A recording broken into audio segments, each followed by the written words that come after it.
Merci, Monsieur le Président. Je voudrais à mon tour m'associer au deuil de l'armée de l'air.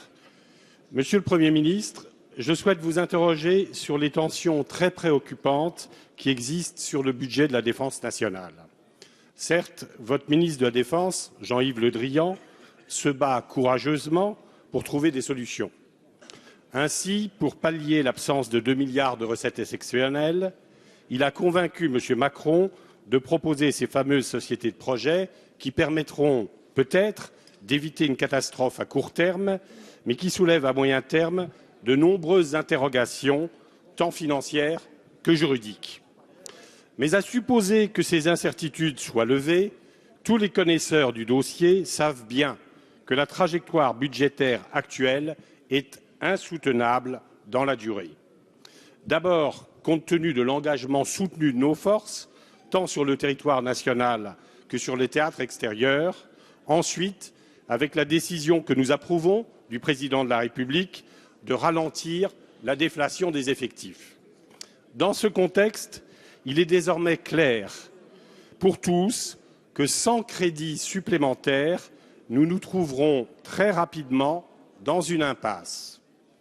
Monsieur le Premier ministre, vous comprenez bien que dans les circonstances actuelles, la vérité et la fiabilité budgétaire soient une exigence que nous devons à nos armées.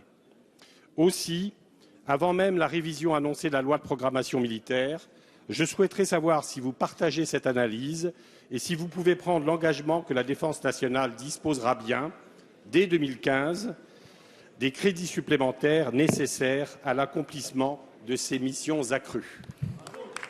Merci, Monsieur François Cornut-Gentille. La parole est à Monsieur Emmanuel Macron, ministre de l'Économie, de l'Industrie et du Numérique.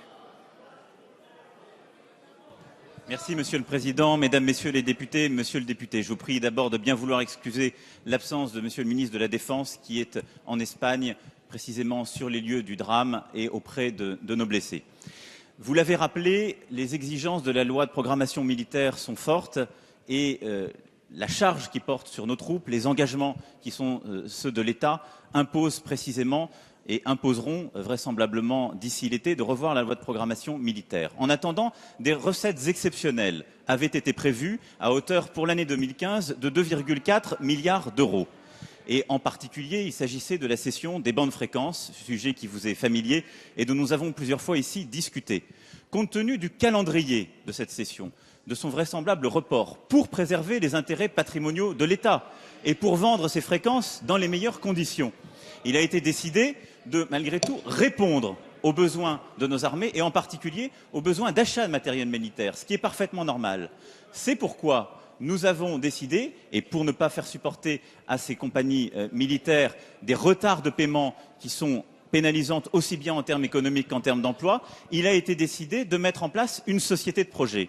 À 2 reprises, Monsieur le ministre de la Défense a réuni les industriels concernés. Ce matin même, nous avons ensemble réuni les industriels de défense pour pouvoir structurer un tel véhicule et pour s'assurer que nous aurons, dans le cadre juridique le plus certain possible, en ayant un véhicule juridique ainsi prévu et ad hoc, et en recapitalisant ce véhicule juridique à l'aide précisément d'argent public et suite aux cessions de certaines participations de l'État, de pouvoir acheter du matériel militaire et de pouvoir répondre à nos engagements budgétaires. C'est pourquoi le texte sur la croissance et l'activité portera une telle société de projet, parce que c'est une nécessité pour répondre à nos engagements budgétaires.